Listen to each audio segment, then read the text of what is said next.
8 सितंबर को मिस्टर सुशील शर्मा ने बेंगलोर से एक प्रश्न पूछा था। 8 सितंबर बहुत दिन हो गए, आज लगभग 11 दिन हो चुके हैं। मैं इनका प्रश्न नहीं ले पाया।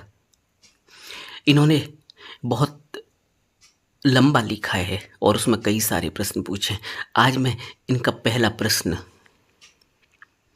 लूँगा, उस पर बात करूँगा। सुशील शर्मा हैं बेंगलोर से। इनकी उम्र 25 साल है और ये आयुर्वेद के स्टूडेंट हैं। लिखते हैं कि आपको बहुत दिनों से सुनता आ रहा हूँ, अच्छा लगता है मेरे को। मेरे कुछ प्रश्न हैं जो मैं आपसे शेयर करना चाहता हूँ। मैं स्पिरिचुअलिटी को मानता हूँ। मैंने कुछ ग्रंथों को के ऑडियो बुक्स सुने हैं यूट्यूब से, जैसे बुद्धिज़्म फॉर बिगनर्स, उपनिषद, गीता, और मुझे वेदांता और सभी दर्शनों में बहुत रुचि है। मेरा पहला प्रश्न यह है कि सच्चा आत्मसमर्पण क्या है। मीरा कृष्ण के प्रति समर्पित थी, तुलसी राम के प्रति समर्पित थे। बचपन से सुनते आ रहे हैं कि किसी भगवान की मूर्ति के सामने जाकर हाथ उठा देना और आत्मसमर्पण का मंत्र बोल देना, क्या यही हो गया आत्मसमर्पण? क्या यह वास्तविक समर्पण है? सत्य के प्रति पूर्ण समर्पित कैसे हुआ जाए? बहुत अच्छा प्रश्न पूछा है इन्होंने, और मैं समझता हूं कि जितना भी यूथ है उनके अंदर इस तरह के प्रश्न उठते हैं जिनमें लॉजिक है, जो जैसा देखते हैं उसको वैसे ही लॉजिकली समझते हैं, ऐसे ही नहीं मान लेते।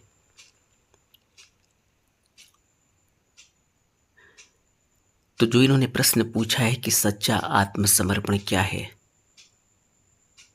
मीरा कृष्ण के प्रति समर्पित हुई, तुलसी राम के प्रति। सच्चा आत्मसमर्पण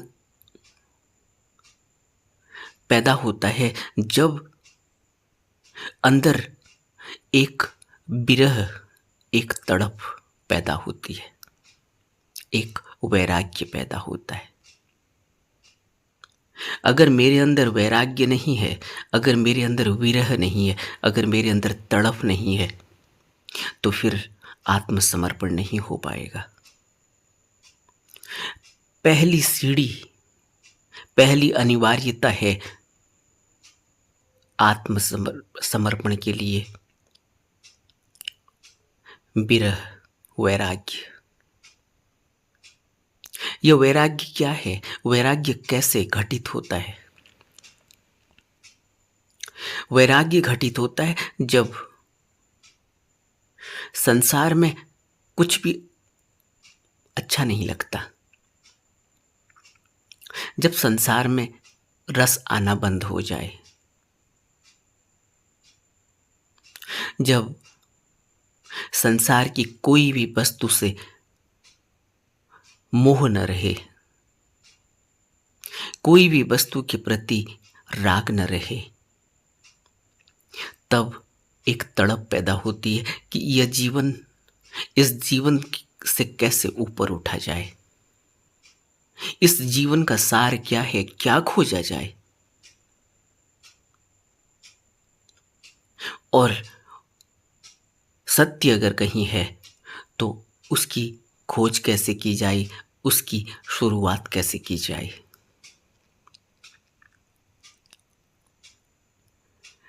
दोनों बातें हैं। एक तो जब सब कुछ मिला हुआ हो और वैराग्य घटित हो गया हो, वो सब कुछ मिला हुआ, उसके प्रति कोई राग नहीं, उसके प्रति कोई मोह नहीं, उसके प्रति कोई लगाव नहीं। बुद्ध को सब कुछ मिला हुआ था, किसी चीज की कोई कमी नहीं थी। लेकिन बुद्ध ने एक मौत देखी और एकदम ही यह विचार पैदा हुआ कि जो आज इसकी मौत हुई है, कल मेरी भी होगी। तो फिर इस जीवन का सार क्या है? इस जीवन का उद्देश्य क्या है? क्या मतलब है इस जीवन का? क्या सिर्फ भोग विलास, तृष्णा, आशा, यह इस जीवन का उद्देश्य है? क्योंकि बुद्ध को तो सब कुछ मिला ही हुआ था, इसलिए बुद्ध की संसार के प्रति कोई संसार के प्रति कुछ ऐसा पाने की नहीं थी जो उनको नहीं मिला हुआ हो। सब कुछ मिला हुआ था। लेकिन बुद्ध ने वो मौत देखी और तुरंत अंदर प्रश्न उठा कि कल मेरी भी मौत हो जाएगी। कौन था जो अब तक इसमें बोल रहा था, सुन रहा था, जो चल रहा था, जो अब नहीं है? वो कौन था? क्या इस मृत्यु के पार भी कोई जीवन है? उसकी खोज करनी होगी। जो अभी था, अभी नहीं है, तो वो कहाँ गया? उसकी खोज करनी होगी। वो मृत्यु के बाद भी होगा। अगर होगा तो कहाँ होगा? कौन होगा? कहाँ जाता होगा? उसकी खोज करनी होगी। और बुद्ध उस खोज के लिए निकल पड़े। वैराग्य घटता है जब प्रज्ञा पैदा हो जाए, जब विवेक जागृत हो जाए, जब कुछ ऐसा घटे जो बिल्कुल ही अनहोनी हो, जो बिल्कुल ही प्रश्न पैदा कर देने वाली हो। जिस घटना से प्रश्न उठे, बुद्ध के साथ ऐसा हुआ। और इन्होंने जो प्रश्न में कोट किया है कि मीरा कृष्ण के प्रति समर्पित थी। अब प्रश्न उठता है कि मीरा कृष्ण के प्रति समर्पित कैसे हुई? मीरा मेवाड़ की रानी थी और उसके पास भी कोई कमी नहीं थी। लेकिन मीरा को वैराग्य उठा जब उसके पति की मृत्यु हो गई। वह उसको बहुत प्यार करती थी और उसके अंदर उस मृत्यु के बाद यह प्रश्न उठा कि जिसको मैं इतना प्यार करती थी वह मेरे को छोड़कर कैसे जा सकता है? मैं उसको रोक क्यों नहीं सकती? मेरा उस पर कोई वश नहीं, तो फिर वह प्यार झूठा था। अगर मेरा उस पर कोई वश नहीं है तो फिर मैं उससे प्यार क्यों कर रही थी? मीरा को अनित्यता स्पष्ट दिखाई दी, अनित्यता की झलक दिखाई दी। मीरा को इस दुनिया का झूठ दिखाई दिया, इस दुनिया की अनित्यता दिखाई दी, इस दुनिया का प्यार दिखाई दिया जो झूठा था, जो अंधा था। मीरा को झटका लगा, उदास हो गई, किसी तरह से सहमी, सहमी सी ऐसे ही रही समाज में। मीरा के ससुर बहुत प्यार करते थे मीरा को, और मीरा भी उनका बहुत सम्मान करती थी। किसी तरह से मीरा के दिन बीतने लगे। जैसे ही रास्ते में पटरी पर उसकी जिंदगी उतर रही थी, तभी उसके ससुर की भी मौत हो गई। फिर मीरा को झटका लगा कि जो मुझे चाहता था, जो मुझे प्यार करता था, अब वो चल बसा है।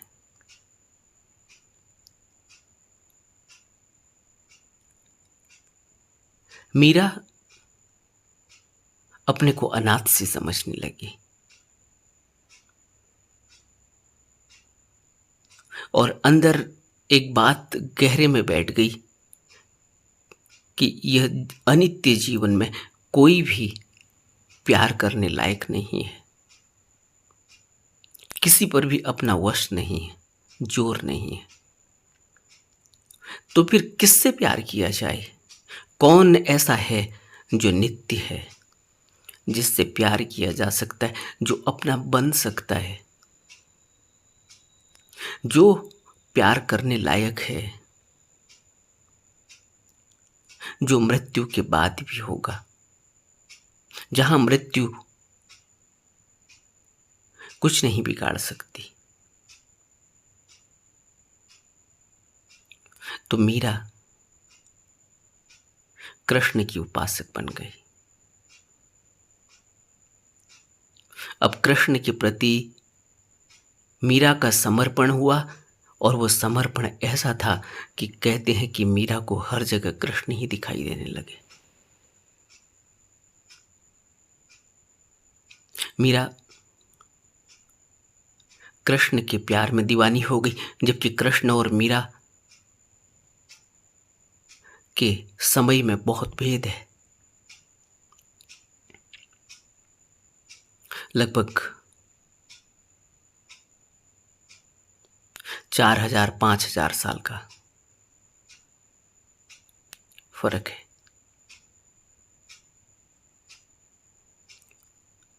लेकिन मीरा का कृष्ण के प्रति समर्पण और प्रेम अथाह हो गया। मीरा को हर जगह कृष्ण दिखाई देने लगे। मीरा की स्थिति पागलों वाली सी हो गई। उसने मेवाड़ छोड़ दिया, और वह दर दर, नगर नगर, शहर शहर, रास्ते रास्ते भटकती रही। उसको कृष्ण के अलावा कुछ भी नहीं दिखाई देता था।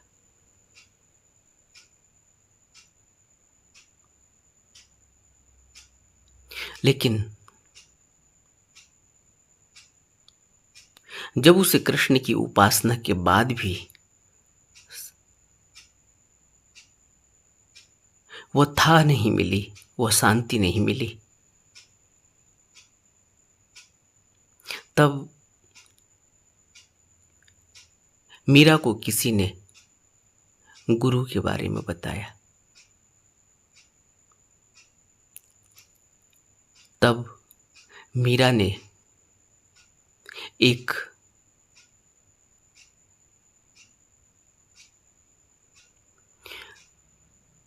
बात कही है।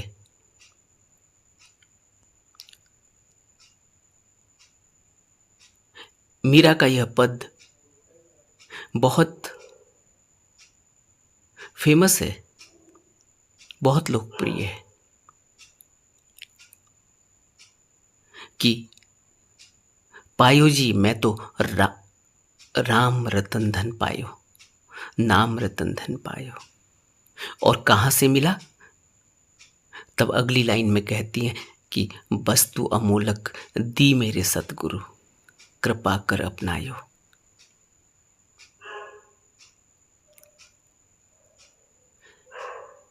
यह जो सतगुरु की बात मीरा कह रही हैं, इस पोइट्री में, इस भजन में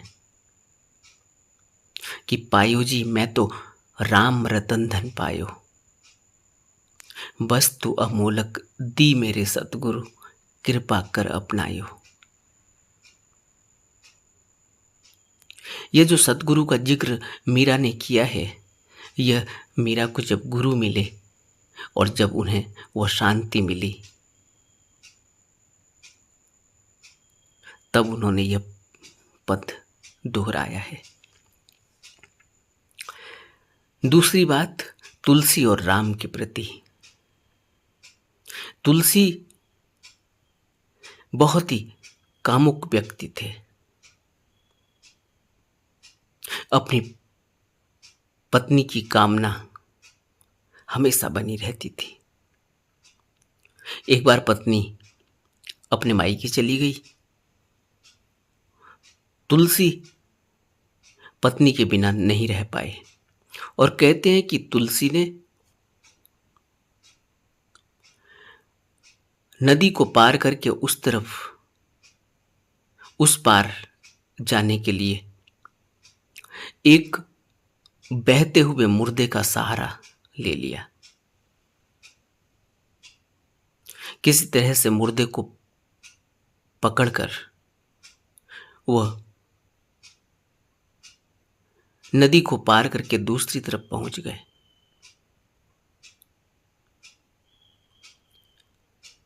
और पत्नी के घर पहुंच गए।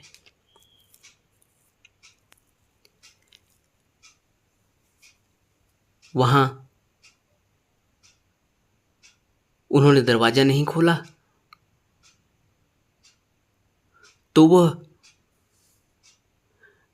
घर की दीवार से चढ़कर पत्नी तक पहुंच गए। तब पत्नी ने कहा कि अगर तुम्हारे अंदर इतनी प्यास, इतनी तड़फ अगर उस राम के प्रति होती, उस भगवान के प्रति होती, तो तुम्हें वो मिल जाता। तो कहानी कुछ इसी तरह की है कि उसी दिन से तुलसी के अंदर वैराग्य पैदा हो गया कि मैं किस तुच्छ चीज के पीछे भाग रहा हूं, किस तुच्छ वासना के प्रति भाग रहा हूं, जिससे मुझे सिर्फ धुतकार मिलती है, धुतकारा जा रहा हूं।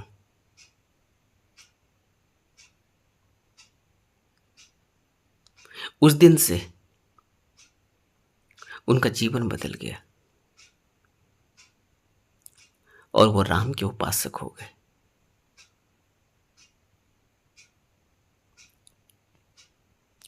वहां भी उनको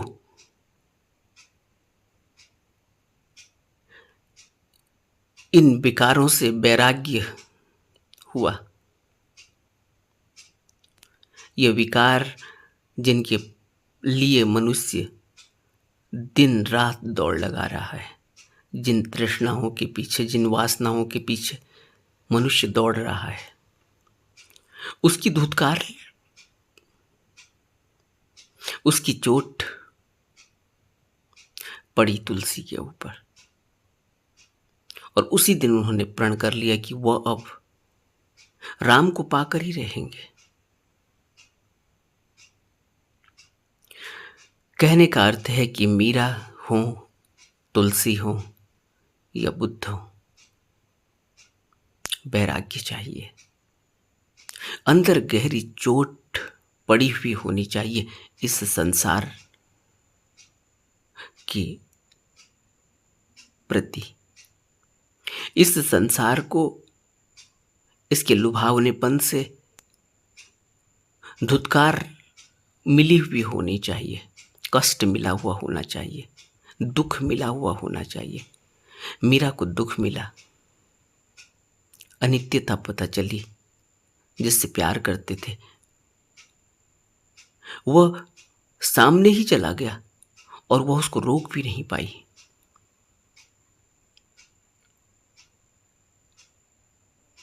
और तुलसी के साथ भी यही हुआ कि धुतकार मिली तो वासना की असलियत समझ में आई। बुद्ध के पास सब कुछ था,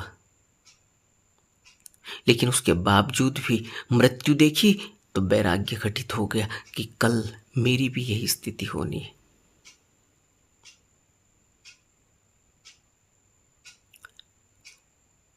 तो क्या हो ऐसा कि हमारी आंख खुल जाए, ऐसी ही जैसे मीरा की खुली, ऐसे ही जैसे तुलसी की खुली, ऐसे ही जैसे बुद्ध की खुली। इतना होश चाहिए,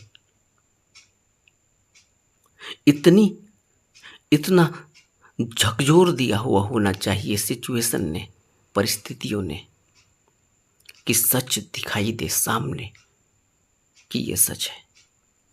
हमें तो फर्क ही नहीं पड़ता, हमारी नींद इतनी गहरी है, हमें फर्क ही नहीं पड़ता।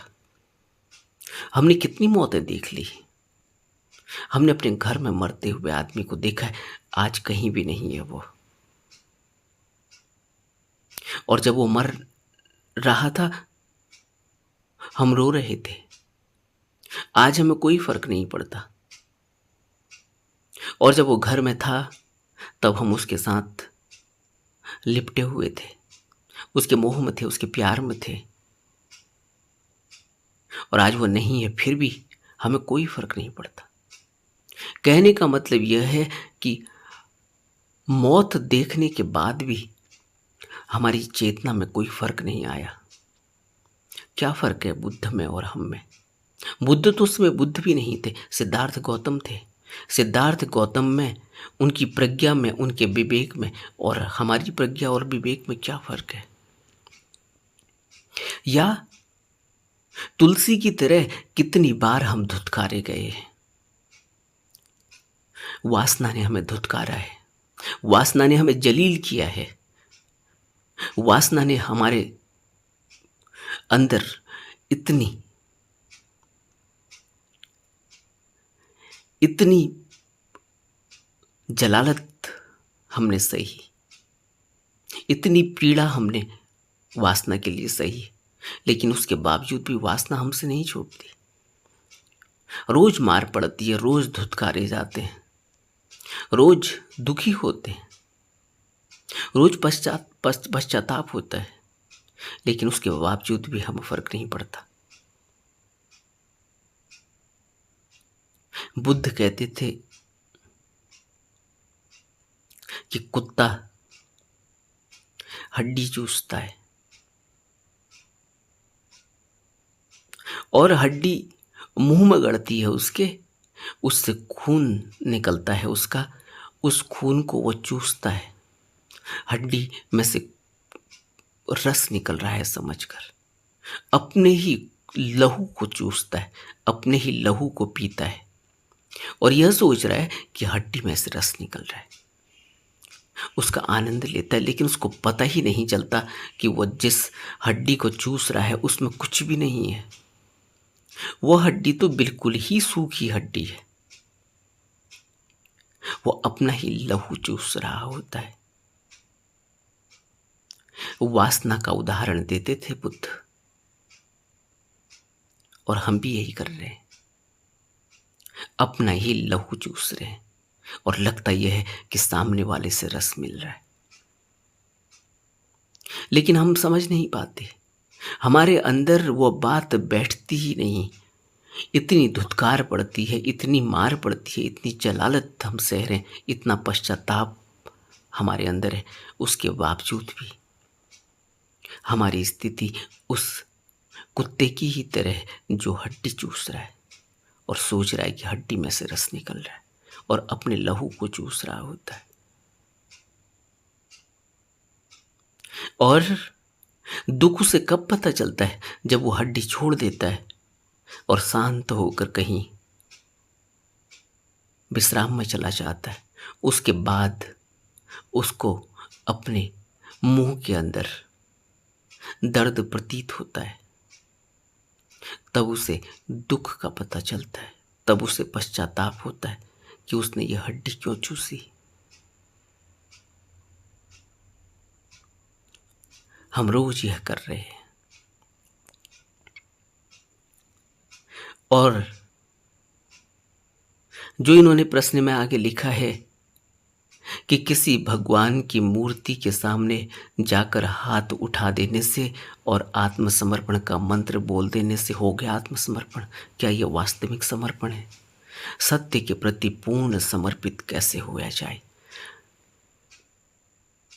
किसी मूर्ति के सामने हाथ जोड़कर आत्मसमर्पण का मंत्र बोल देना आत्मसमर्पण कैसे हो जाएगा? जब तक कि मेरे अंदर से ही समर्पण नहीं आया, जब तक मैंने बाकी सारे सहारे छोड़ दिए, उस एक का सहारा पकड़ा, तब तक समर्पण नहीं हो सकता। तुलसी ने सारे सहारे छोड़े, तब राम को पकड़ा। मीरा ने सारे सहारे छोड़े, तब कृष्ण को पकड़ा।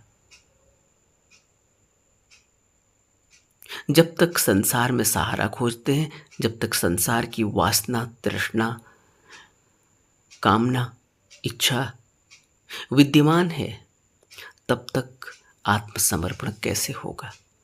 ये प्रश्न है, विचारणीय है, अपने से पूछना चाहिए कि जब तक संसार के प्रति किसी भी प्रकार की वासना, किसी भी प्रकार की तृष्णा, किसी भी प्रकार की कामना, किसी भी प्रकार की इच्छा है, वो फिर यही संसार में खींच लाएगी और आत्मसमर्पण झूठा हो जाएगा। और रोज हमारे साथ यह होता है और हम आत्मसमर्पण नहीं कर पाते, कर नहीं सकते। और इसीलिए मूर्ति के सामने जाकर हाथ जोड़ देना कि तुम्हारे सिवा मेरा कोई भी नहीं, और फिर रोते रहना, गिड़गिड़ाते रहना और डरते रहना। जब एक बार मूर्ति के आगे हाथ जोड़ दिए, जब ये उनके सामने यह बता दिया गया, उनको यह बात उनके कान में डाल दी गई कि तुम्हारे अलावा मेरा कोई भी नहीं, तो फिर दूसरे का सहारा क्यों खोजना? और हम क्या करते हैं? हम जितनी भी मूर्तियां होती हैं, सब के आगे हाथ जोड़ते हैं। कोई तो सहारा बनेगा दुख के समय। और दुख कहाँ से आया? वो दुख भी हमने खुद ही पैदा किया,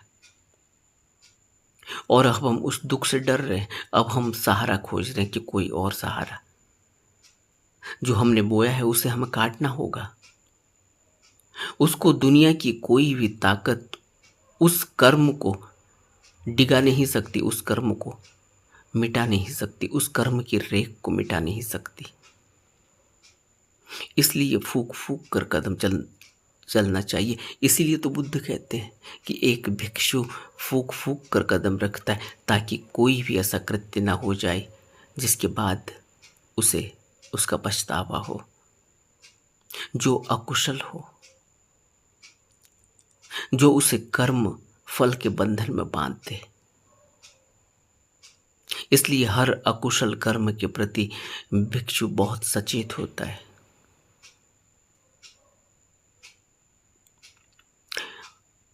इसलिए भगवान की मूर्ति के सामने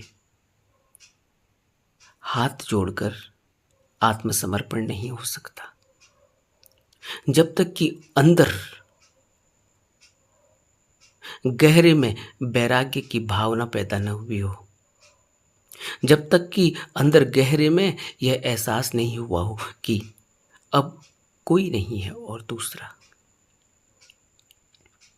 जब तक भी अपने हाथों में बल मालूम पड़े, अपनी भुजाओं में बल मालूम पड़े, जब तक कि मैं और मेरी की भावना है, जब तक यह बात है कि नहीं मैं करके रहूँगा, जब तक मैं बलशाली है, आइडेंटिटी है, तब तक आत्मसमर्पण नहीं हो सकता। आत्मसमर्पण में तो सब छूट जाता है। जब तुलसी ने आत्मसमर्पण किया है, सब छूट गया है, सब राम के प्रति समर्पित कर दिया। अब राम जाने मीरा ने सब कृष्ण के प्रति समर्पित कर दिया। अब कृष्ण जाने। और मीरा मीरा कहते हैं कि लोक लाज भी खो दी।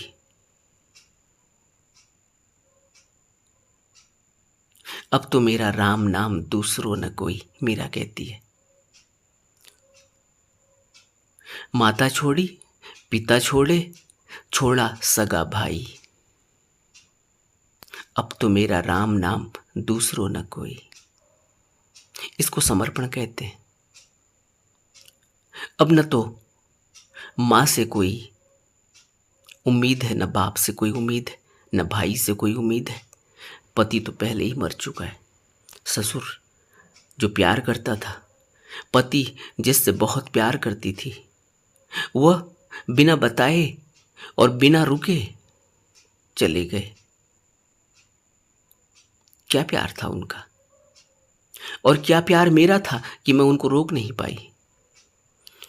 इसलिए मीरा ने आत्मसमर्पण कर दिया कि नहीं, इस दुनिया में कोई अपना नहीं हो सकता।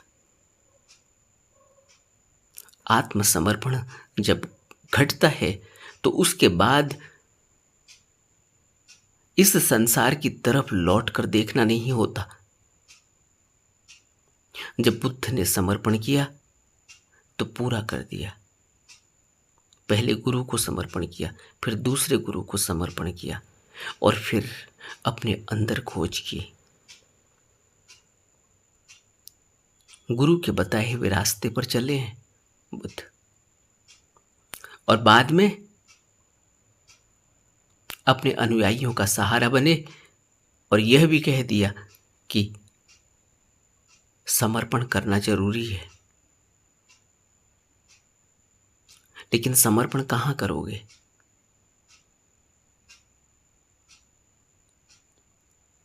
बुद्ध को तुम जानते नहीं, बुद्ध को तुमने देखा नहीं, बुद्ध के प्रति तुम्हारी कोई जान पहचान नहीं। तो अगर तुम्हें यह लगता है, तुम मेरे पास आए हो और तुम्हें यह लगता है कि यह बुद्ध है, तो कर दो समर्पण। लेकिन समर्पण तो बुद्ध को करना होगा, और अभी तुम नहीं जानते कि बुद्ध तुम स्वयं हो। इसलिए चलो शुरुआत यहीं से करो, कहीं से तो शुरुआत करनी होगी। मीरा ने कृष्ण को समर्पण किया, वहां से शुरुआत की। बाद में सतगुरु मिले। मीरा के गुरु रविदास थे, ऐसी कहानी कहती है। तुलसी ने राम को समर्पित किया, सब कुछ छोड़ दिया। समर्पण जब कर दिया जाता है तो किसी उम्मीद की फिर कोई उम्मीद संसार से है ही नहीं। किसी भी प्रकार की आशा संसार में किसी से नहीं है। अगर संसार में आशा हो और फिर साथ में यह भी कहें कि हम आत्मसमर्पण करेंगे, हो ही नहीं सकता। जब समर्पण होता है तो पूरा होता है, उसके बाद कुछ नहीं बचता। अंत में इन्होंने पूछा है, सत्य के प्रति पूर्ण समर्पित कैसे हुआ जाए? अभी तो हमें सत्य का पता नहीं है, और क्योंकि हम झूठ हैं तो हम सत्य को देखेंगे कैसे? लेकिन मानना होता है। शुरुआत मानने से ही होती है। यही तो बुद्ध कह रहे हैं कि तुम्हें पता नहीं है कि बुद्ध कौन है। तुम स्वयं बुद्ध हो, लेकिन तुम्हें अभी पता नहीं कि तुम बुद्ध हो। तुम्हें बुद्ध की शरण लेनी है, और अगर तुम्हें यह लगता है कि मैं बुद्ध हूं, तो तुम शरण ले लो, समर्पण कर दो अपने को।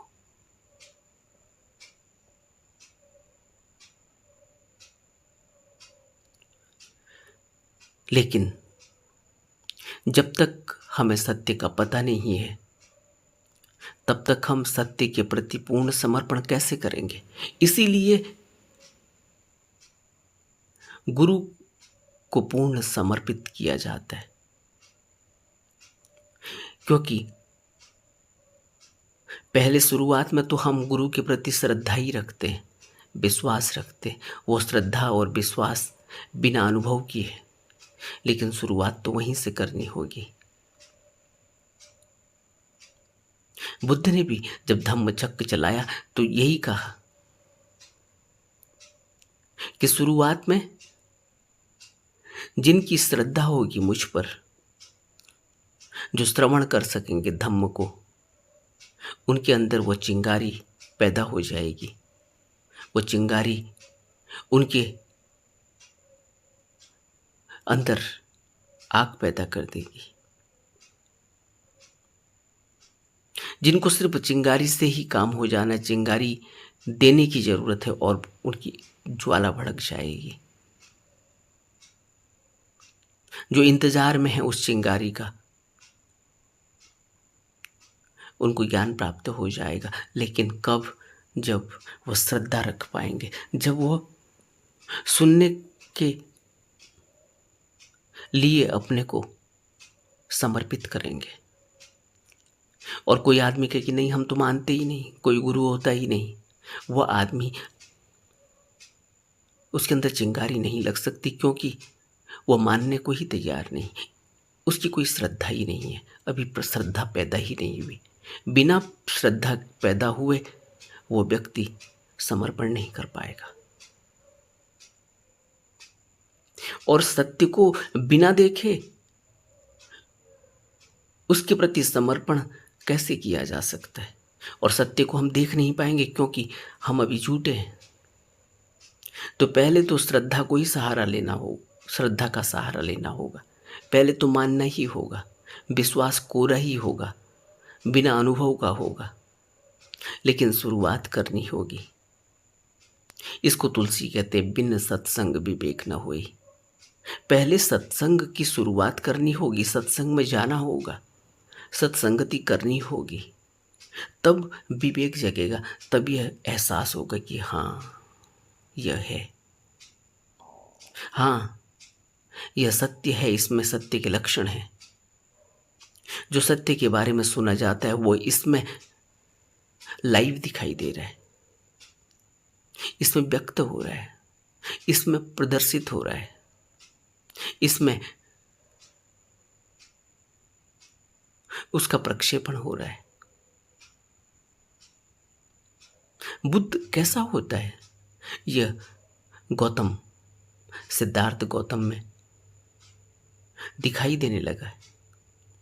इसलिए उस बुद्ध को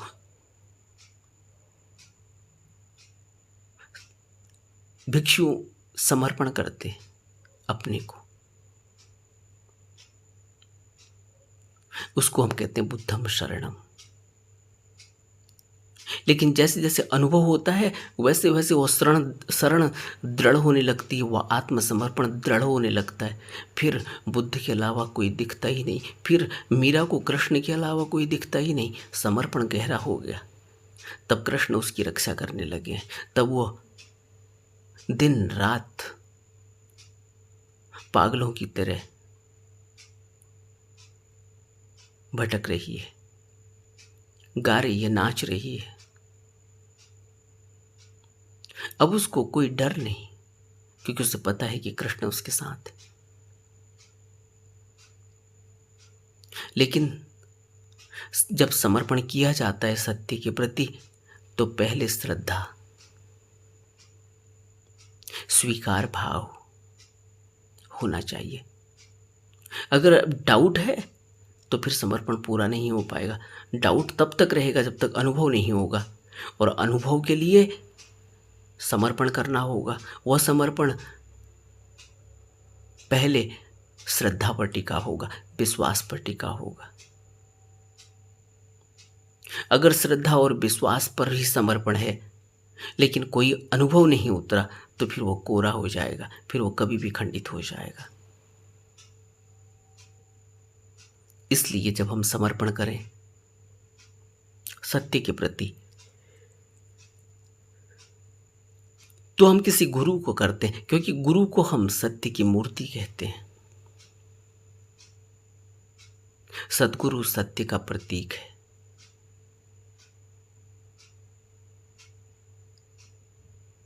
इसलिए सद्गुरु के आगे हम समर्पण करते हैं।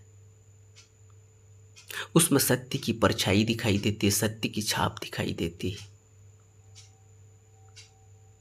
और तब हम वो नियम देता है, डिसिप्लिन देता है, अनुशासन देता है, उस पर चलना होता है। जैसे जैसे उसकी बताई हुई बातों को हम अपने जीवन में उतारेंगे, हमारे अंदर सत्य के प्रति एक भावना पैदा होगी, सत्य का अनुभव, सत्य हमें साक्षात सद्गुरु में दिखाई देने लगेगा। जैसे जैसे हमारा ध्यान गहराता चला जाएगा, वैसे वैसे हमें सतगुरु में सत्य प्रक्षेपित होता हुआ दिखाई देने लगेगा। तब हमें गुरु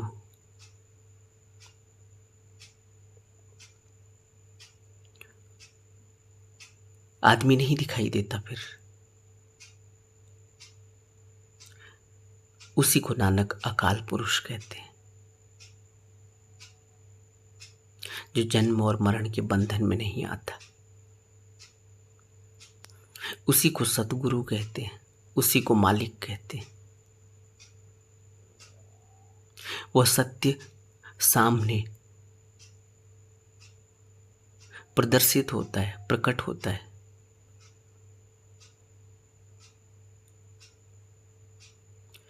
तब पूर्ण समर्पण होगा। इसलिए शुरुआत तो तभी वहीं से होगी कि किसी गुरु के आगे समर्पण करना होगा, श्रद्धा से, विश्वास से, और फिर गुरु की बताई हुई आज्ञा, गुरु के बताए हुए अनुशासन, गुरु की बताई हुई तकनीक का उपयोग करना होगा, मेहनत करनी होगी। तब जो अनुभव होंगे वो गुरु के ऊपर दिखाई देंगे, तब गुरु सत्य की मूर्ति दिखाई देगा, तब गुरु से नाता जुड़ेगा। और एक स्थिति ऐसी आएगी कि गुरु फिर शरीर में नहीं दिखाई देगा, बिना शरीर के दिखाई देगा, अपने में दिखाई देगा। तब हम बुद्धम शरणम गच्छामि कहते हैं कि मैं अब अपने ही अंदर बुद्ध की शरण लेता हूं। वो अनुभव की बात है, ऐसे ही नहीं। इसी को बुद्ध ने अंतिम अवस्था में कहा, अत्तो दीपो भवो, कि तुम अपने दीपक बनो, तुम अपने दीपक को खोजो।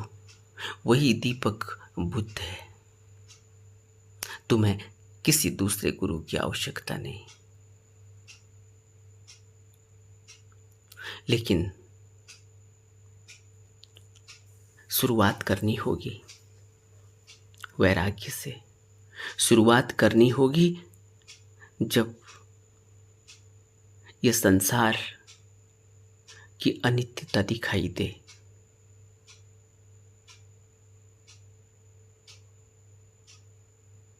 नमो बुद्धाय।